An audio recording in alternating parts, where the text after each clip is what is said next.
Okay. Final talk.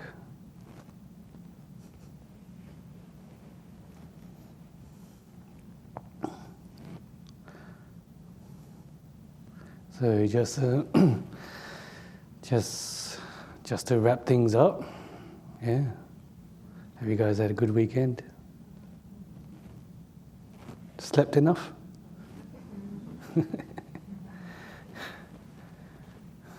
Ate enough? Yes. Now you guys only have to keep the 5 precepts. You can have dinner. And hopefully you've learnt a few meditation tips that you can take with you and use it whenever you decide to meditate. Yeah, so like I was saying before, one of the reasons why these good practitioners can meditate so well by just leaving things alone is because of the practices, the kind of life that they were living outside of their meditation practice. Yeah.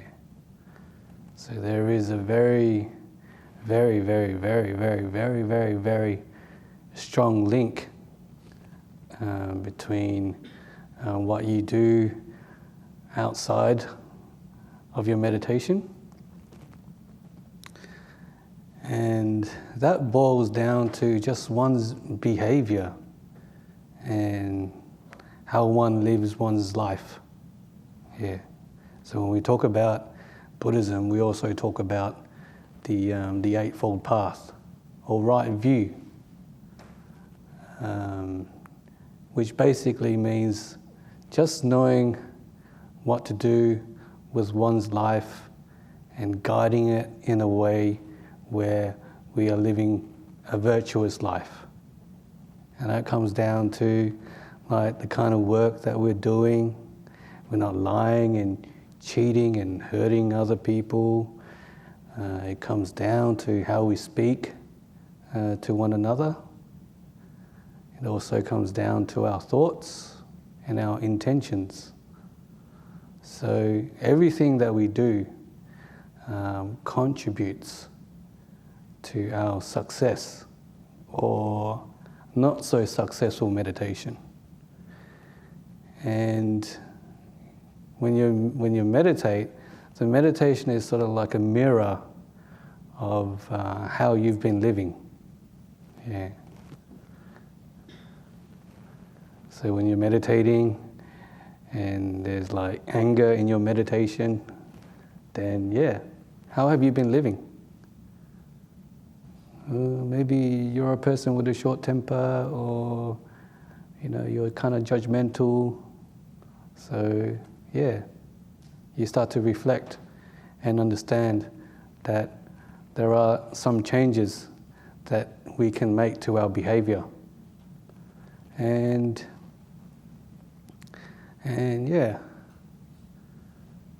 it's like we just so we're just trying to do things to better our lives, to try to live this idea of being selfless. I think is a great contributor to one's happiness and well-being. Yeah, just try to think about doing some selfless acts of kindness without expecting anything in return. So you can sort of understand why, monks like Ajahn Brahm, why he's so happy. Is because a lot of the time he's doing all these selfless acts of kindness for other people. Yeah. He goes around the world teaching the Dhamma, And he doesn't expect, anything in return. Yeah. If you go to his monastery, it's not a lavish monastery. It's actually quite frugal. He lives quite simply in the cave, and has his own room that he's had for the last 30 years, and he's quite happy and content just living that way. So he could be a monk that would go out there and teach and say, oh, I want this, I want that. But he doesn't do that. He does these things selflessly. Yeah. And that's something that we can sort of add, I think we can add into our lives as well, as lay people living out in the world.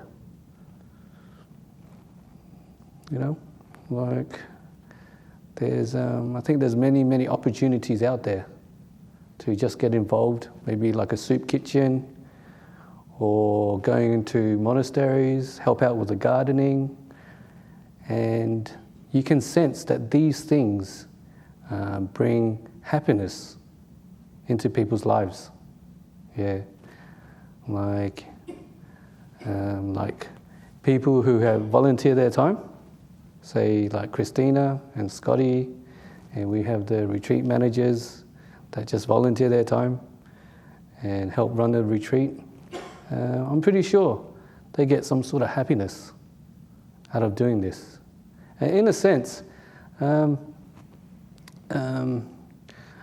actually finding something meaningful to do. Just adding that little bit of meaning into your life brings that joy, that inner happiness that helps with the meditation. Yeah. Because just like an example, just living with this other monk that I'm living with, and sometimes when we're living in Serpentine, we're just like another monk in the monastery. We don't really have that opportunity to contribute into something meaningful. Yeah. So monastery life is sort of you wake up in the morning, you go have breakfast, and then the workmaster tells you what to do. So if he tells you to sweep, that's your job. You just sweep. So that's the contribution that you make when you make in the monastery. So in a sense, it's not very meaningful.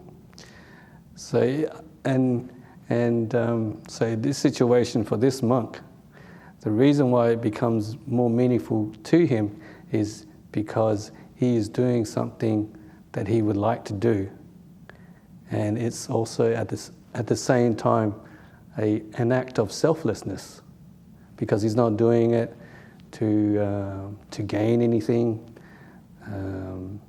He's not doing it to be noticed that he's doing something. He's just doing it because he finds it is a way for him to contribute something back to the monastery. So his project is to try to revegetate Kusala Hermitage. Yeah. And I live with him for a long time, and I can see how much joy and how much happiness that this brings him, because it's something that he wants to do, and it gives him meaning. Yeah. So that's something that you can also look at in your lives. It's not necessarily you have to go serve a monastery, or I don't know what opportunities are out there, but just look for something that you want to do, and it's meaningful, and also that it's selfless. Yeah. Selfless. So it brings that inner happiness to one's life. And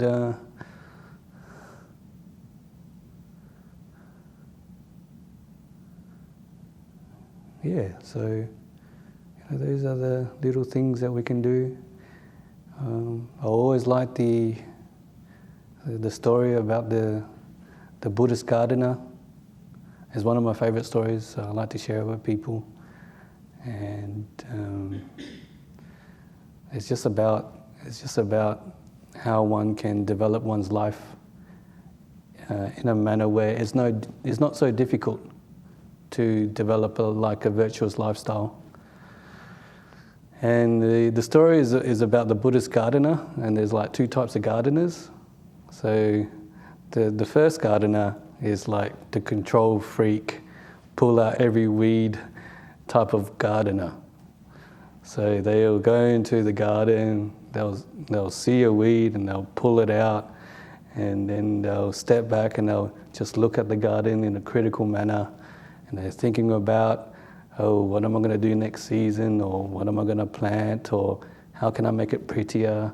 And all they're doing is focusing on the faults to make their garden look beautiful.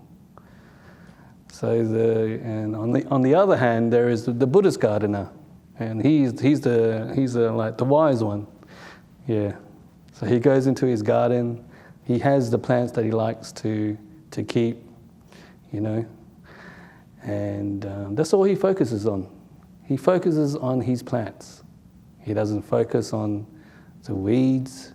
He doesn't focus on the pests that are coming in to munch on his plants. He's just focusing on looking after his garden. So he waters the plants that he loves, and he leaves everything else. And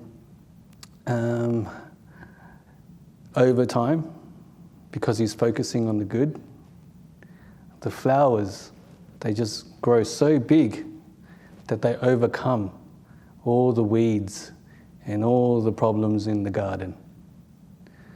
So in the same way, as people, trying to figure out their own lives and trying to make it better, sometimes we focus on trying to get rid of all the unwholesome states of mind.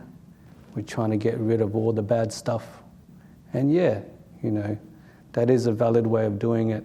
But there's also another way of doing it where we just start to focus on the good side, like our kindness, being selfless, going with the flow, not getting in people's way, those kinds of qualities we can develop as human beings.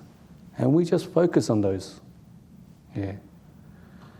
And after a while, you start to notice that these unwholesome qualities, they kind of like disappear. Yeah, they're not there so much anymore because your mind or your being has changed over time, and the goodness has become stronger. So yeah, that's just a little skillful tip that you can use to try to add that goodness to your life. That would in turn help with your meditation practice. Yeah. So yeah. And there's other things as well. There's always like this idea of mindfulness as well that we can practice throughout our daily lives too, and that's always helpful. Yeah. A little story is when Ajahn tells about this office worker that before he has like a big meeting, he wants to prepare his mind. And the way to prepare his mind is to just be mindful so he can gather himself, he can calm himself down before the meeting. So what he does before the meeting, instead of jumping into a car, be on his cell phone and just head straight to the meeting, he'll just take a different route so that he could calm down, make his mind calm, so he'll be ready for the meeting. So instead of taking the shortcut. He'll just take a walk. He'll walk up the stairs, get into the elevator. He's not distracted by his phone. And he'll just do this mindfully. Yeah. And that way he can better prepare himself for the meeting. So, yeah. Mindfulness, like whenever you can, bringing your awareness back into your body throughout your day is always a good thing, I think. Yeah. Okay, so right now we can do a guided meditation. This is the last one, and we can just be grateful for all the help that we've had on this retreat. Yeah, the teachings that we've got, and yeah, just sending out good energy to other people and to oneself.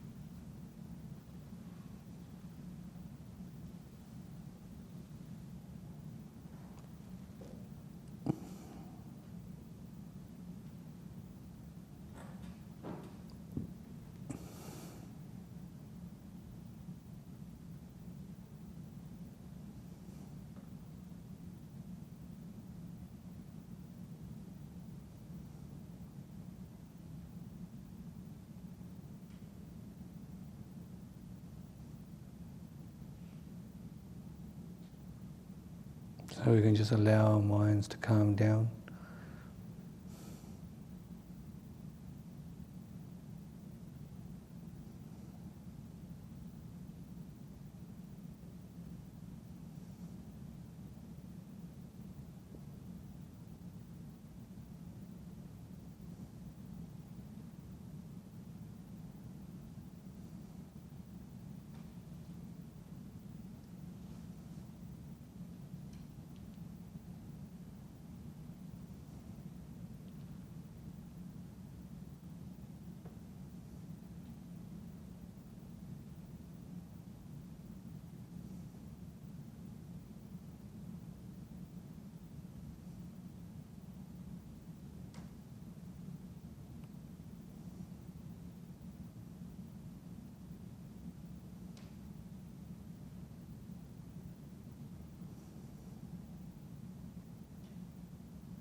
And this is a time where we can just give thanks to the people that have made this retreat possible.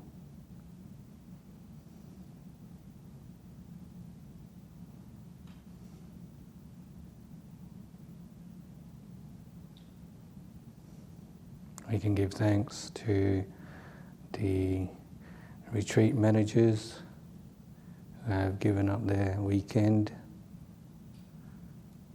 selflessly to help make it a possibility to have this weekend retreat.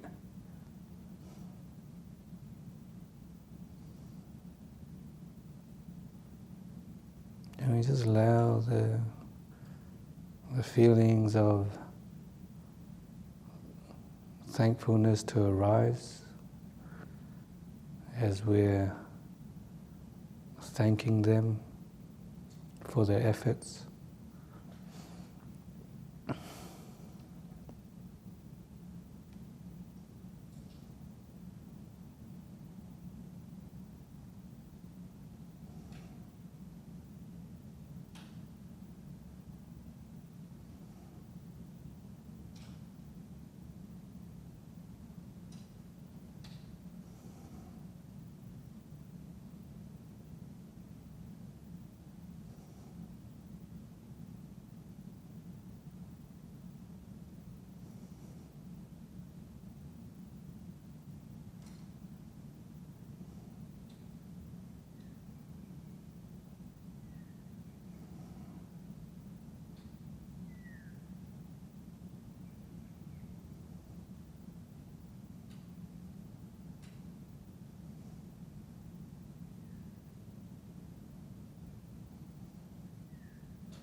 We can also give thanks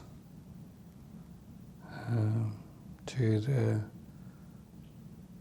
the people that cooked our supper over the last 3 nights.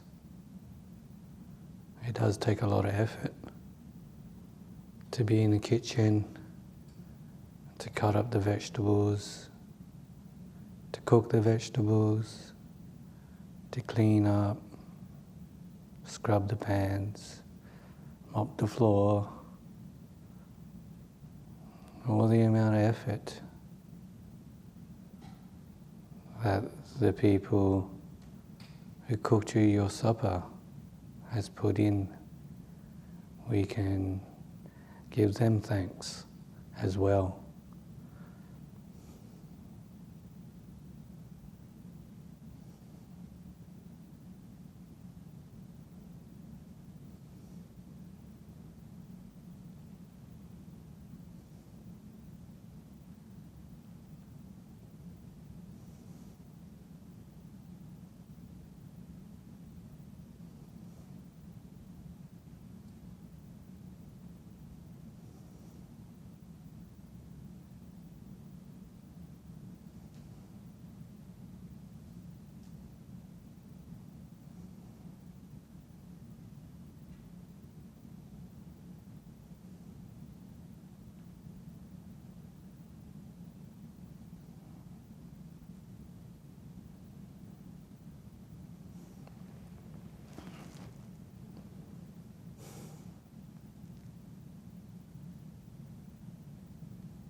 And as you're doing this, just remember to also experience the peace and quietness in the mind.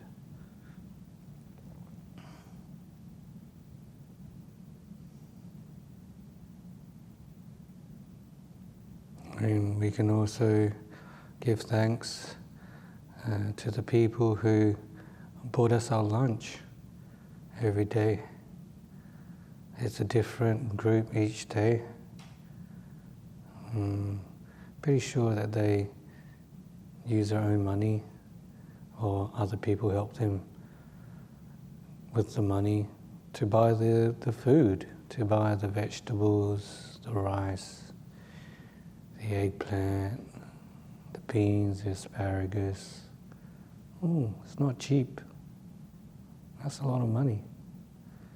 And just to be thankful that a stranger, a person that we don't know, are happy to support us because we're here to learn how to meditate. We can be thankful for their kindness.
We can be grateful to all the volunteers that have made it possible for us to have this retreat.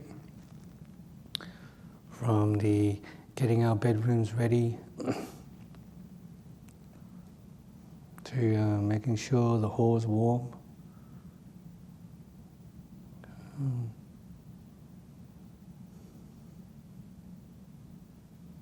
For having everything provided to us, so our stay here in Jhana Grove can be a comfortable one.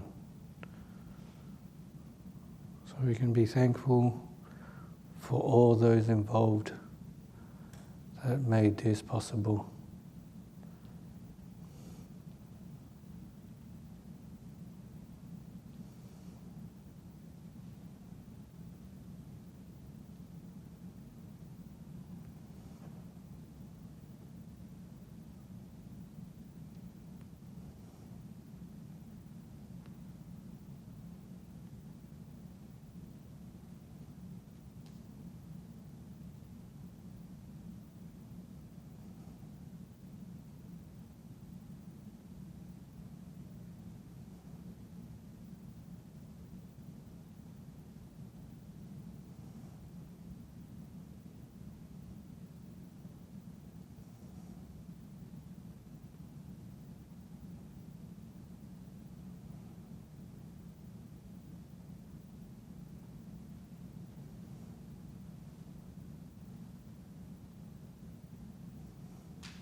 We can be thankful for our fellow retreatants, for being such good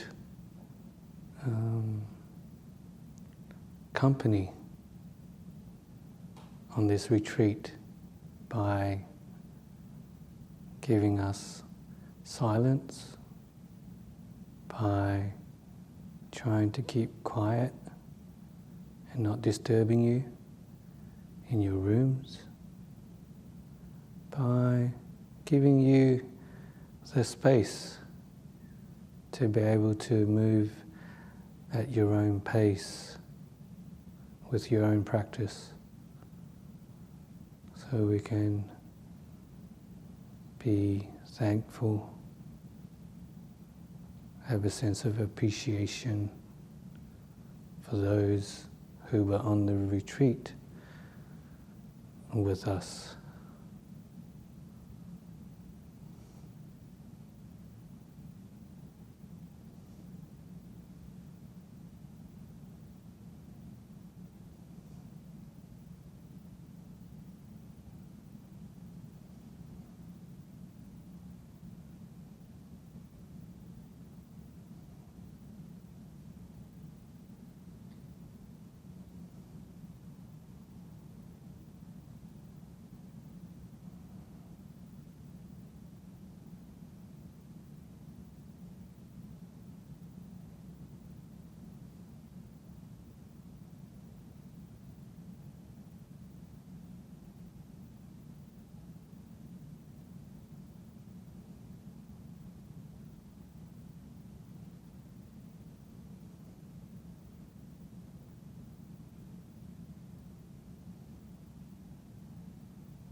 can be thankful to the Buddha. Without the Buddha, there wouldn't be a Jhana grove. There wouldn't be this beautiful path of meditation that we can experience. So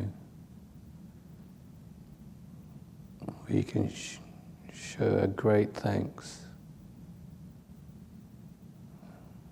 and appreciation for the Buddha. Even though we don't know who he is, even though he was alive many, many years ago, and maybe there is a sense of disconnect there, but I think we all understand that it came from this monk who lived many, many, many years ago. Yeah.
We can also thank ourselves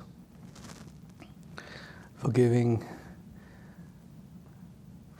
ourselves this opportunity to work on our minds, to do what we can, to develop a sense of contentment and some inner happiness.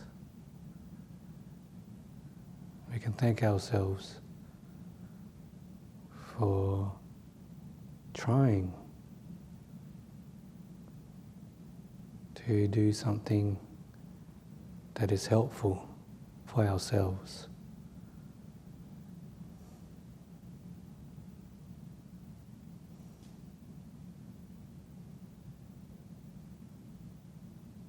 You can give yourself a pat on the back.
It's Mother's Day, So we can just take a bit of time,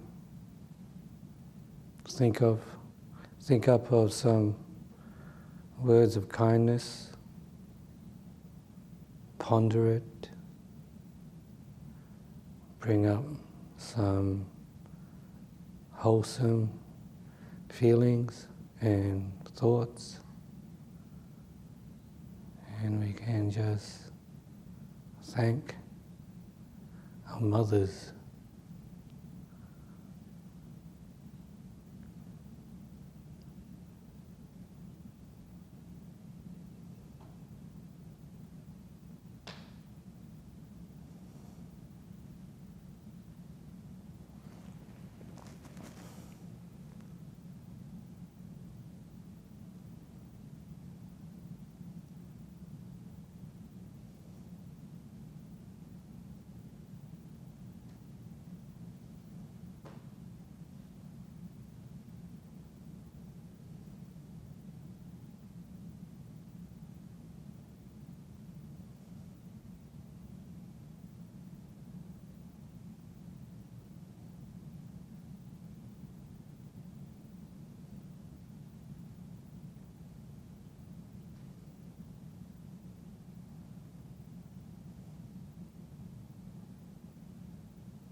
And because we don't discriminate, we can thank our fathers as well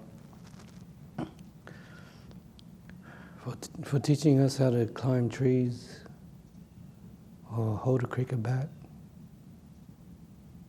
or, I don't know, stuff that dads do for their kids.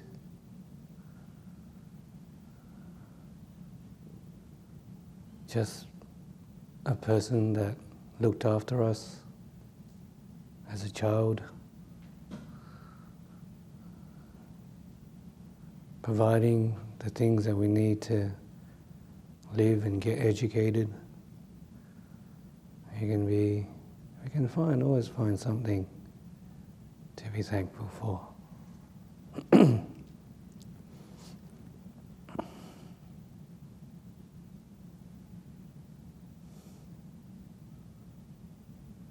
So you just spend a few moments just thanking your parents.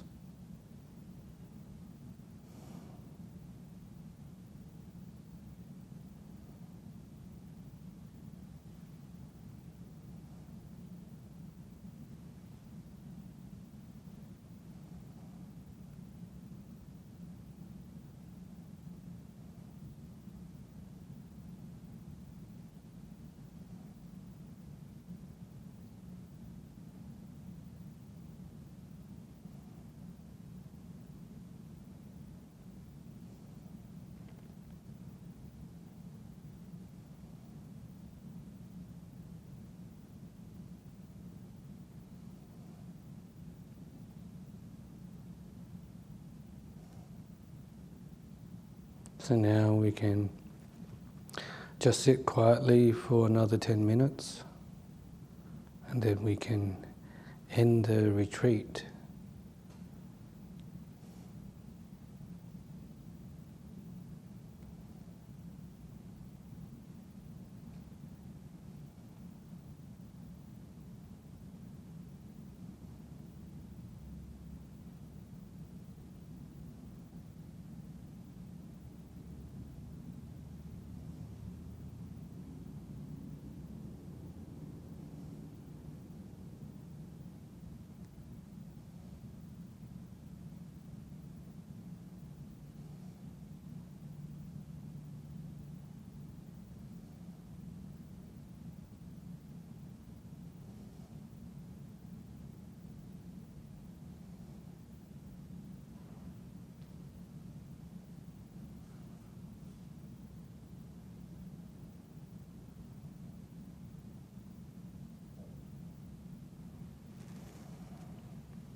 You're free.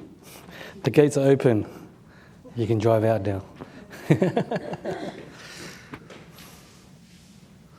So yeah, we can finish off. Yeah. I'll just sit up here for a little while, and if you want to come up and just say goodbye or have a little chat, we can. But other than that, yeah, you're free to go.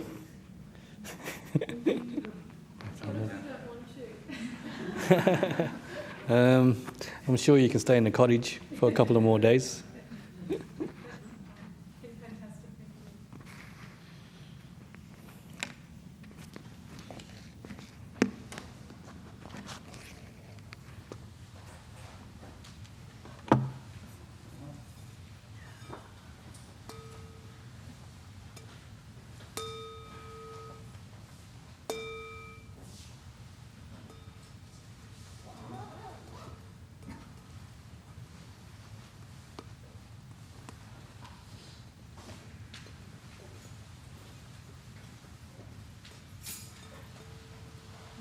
Chicken out like I did with the Jhana because I know I regret it.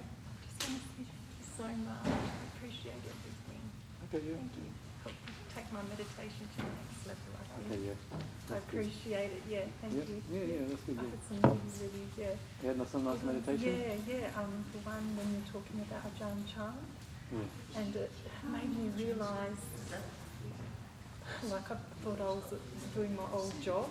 And it's like all the customers, you attend to them and they're like your thoughts. Yeah. But then when you give them all their meals, so you're not ignoring them, you're kind to them, you give them everything. And then after dinner, you just let them be and you just go take your break and you put them to the side. And I kind of thought, okay, I've attended to my thoughts, I've been kind to them. And now it's time just to shut that door.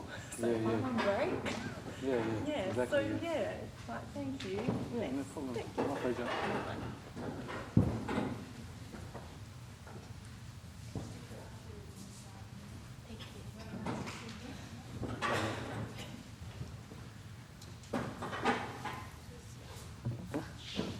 What you got there? Oh, just a phone. Okay. Just want to show you something. Yeah, we'll come. I just recovered from COVID. Was it bad? What? Second time? No, first time. How was it? It was bad. I was in bed for 3 days. And then came next the last Sunday. Who you catch it from? My sister.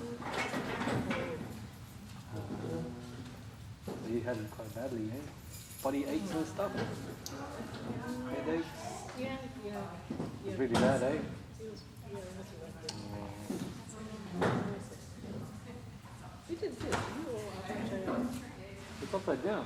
Yes. I No, noticed who did that? I don't know. It's upside down. Who did that? I don't know. What did you do?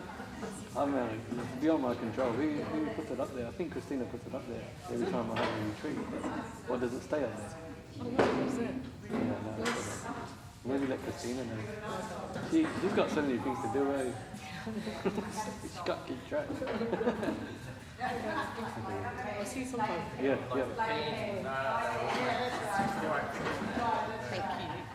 Thank you. Going back to Adelaide? Yes. Yeah. You didn't say much, but it was good. Thank you. If you're tiling, treat it like a meditation. Yes. Set the first road, the foundation route. Otherwise it all wobbles. Yes.